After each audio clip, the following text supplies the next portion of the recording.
کہ حضرت عبداللہ بن مبارک رحمت اللہ علیہ آپ نے ایک سال حج فرمایا، طواف کعبہ کرنے کے بعد وہیں لیٹ گئے، آنکھ لگی تو دو فرشتوں کو اترتے ہوئے دیکھا۔ اب وہ دونوں گفتگو کرنے لگے۔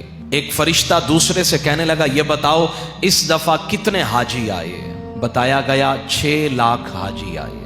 اب دوسرا فرشتہ کہنے لگا یہ بتاؤ ان میں سے کتنے حاجیوں کا حج اللہ نے قبول کیا؟ تو فرشتہ کہنے لگا ایک بھی حاجی کا حج اللہ نے قبول نہیں کیا۔ 6 لاکھ حاجی ہیں اور کسی کا بھی حج اللہ نے قبول نہیں کیا ہے۔ ہاں ایک دمشق کے اندر ایک موچی ہے جو جوتیاں گانٹتا ہے، وہ حج پہ آیا نہیں، اس کا حج وہیں بیٹھے بٹھائے اللہ نے قبول بھی کیا، اور اسی کی برکت سے اللہ نے 6 لاکھ حاجیوں کا حج قبول بھی فرما لیا۔ حضرت عبداللہ بن مبارک رحمت اللہ علیہ فرماتے ہیں میری حیرت کی انتہا نہ رہی، جو آ گئے ہیں ان کو قبول ہی نہیں کیا، جو آیا بھی نہیں بیٹھا بھی دمشق میں ہے اس کو بھی اللہ نے حاجی بنا دیا، اس کی برکت سے 6 لاکھ حاجیوں کا حج اللہ نے قبول کر لیا۔ یہ کیسا مرد کلندر ہے۔ حضرت عبداللہ بن مبارک فرماتے میں حج سے فارغ ہوا تو میرے اندر جستجو پیدا ہوئی، ذرا اس کا دیدار تو کریں نا، ذرا یہ کون ہے جس کی وجہ سے اللہ نے 6 لاکھ حاجیوں کا حج قبول کیا؟ فرماتے میں پوچھتے پوچھتے دمشق میں پہنچا۔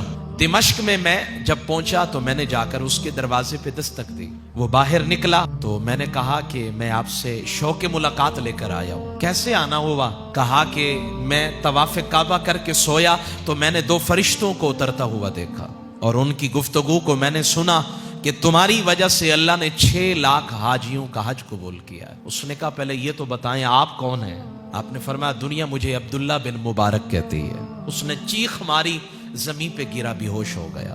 جب ہوش آیا تو کہنے لگا عبداللہ بن مبارک یہ تو بتاؤ آخر وہ فرشتوں کی ملاقات جو ہوئی اس میں گفتگو کیا ہوئی جس کی بنا پہ تم مجھ سے ملاقات کے لیے اتنا لمبا سفر کر کے آئے ہو؟ تو حضرت عبداللہ بن مبارک نے کہا کہ وہ فرشتے کہہ رہے تھے اس سال 6 لاکھ حاجی آئے لیکن کسی کا بھی حج اللہ نے قبول نہیں کیا۔ ایک ہے موچی جوتیاں گانٹنے والا، گرا لگانے والا، وہ دمشق کا رہنے والا ہے، وہ آیا نہیں لیکن اس کا بھی حج قبول کیا، اس کی بنا پہ اللہ نے 6 لاکھ حاجیوں کا حج قبول کیا۔ بتاؤ ایسا کون سا عمل کرتے ہو جو عمل میرے رب کو پسند آیا، گھر بیٹھے بٹھائے اللہ نے تمہیں حاجی بنا دیا؟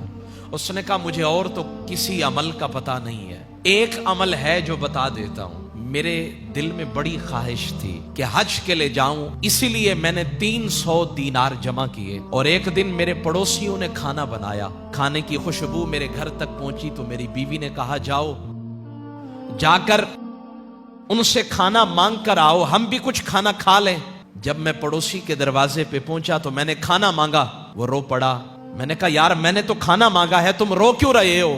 اس نے کہا رو اس لیے رہا ہوں 7 دن ہو گئے گھر میں فاقے ہیں، 7 دن ہو گئے بچے بھوکے ہیں۔ آج جب 7واں دن آیا میرے بچے بھوک سے بلکنے لگے، رونے لگے، تو میری بیوی نے مجھے مجبور کیا جاؤ کچھ تو لے کر آؤ۔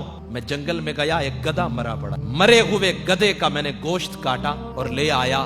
ہماری تو جان پہ بنی ہوئی ہے، ہم تو مرنے والے ہیں، ہمارے لیے اضطراری حالت کے اندر اس گدھے کا گوشت کھانا جائز ہے، لیکن تم کیسے کھا سکتے ہو؟ تمہیں تو اللہ نے صاحب توفیق بنایا، صاحب ثروت بنایا ہے، تمہارے لیے حلال نہیں ہے۔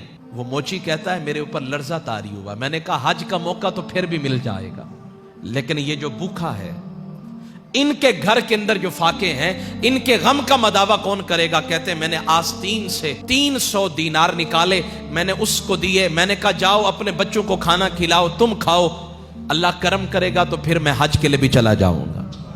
مجھے کوئی اور عمل یاد نہیں ہے۔ حضرت عبداللہ بن مبارک نے فرمایا لگتا ہے یہ عمل میرے رب کو پسند آ گیا، تبھی اللہ نے تیرا حج بھی قبول کیا، اور تیری وجہ سے اللہ نے 6 لاکھ حاجیوں کا حج قبول فرما لیا۔ 10 لاکھ لگا کے حج کے لے جاتے ہیں، 15 لاکھ لگایا، وہاں شاپنگ بھی کی، وہاں سامان بھی خریدا، لیکن یہاں لوگ بھوک سے مر رہے ہیں، یہاں لوگ فاقوں سے مجبور اور بے بس ہیں، یہاں امت کی بیٹیاں اپنی عزتیں نیلام کر رہی ہیں، یہاں تھر کے اندر بچے بھوک کی وجہ سے غذا کی قلت کی بنا پہ خودکشیاں کر رہے ہیں۔ ہم حج کرنے کے لیے جائیں اچھا عمل ہے، لیکن حج کرنے سے پہلے ذرا اپنے ارد گرد بھی دیکھیں کتنے بھوکے لوگ ہیں، کتنے بے بس اور نادار لوگ ہیں جنہیں آپ کی مدد کی ضرورت ہے۔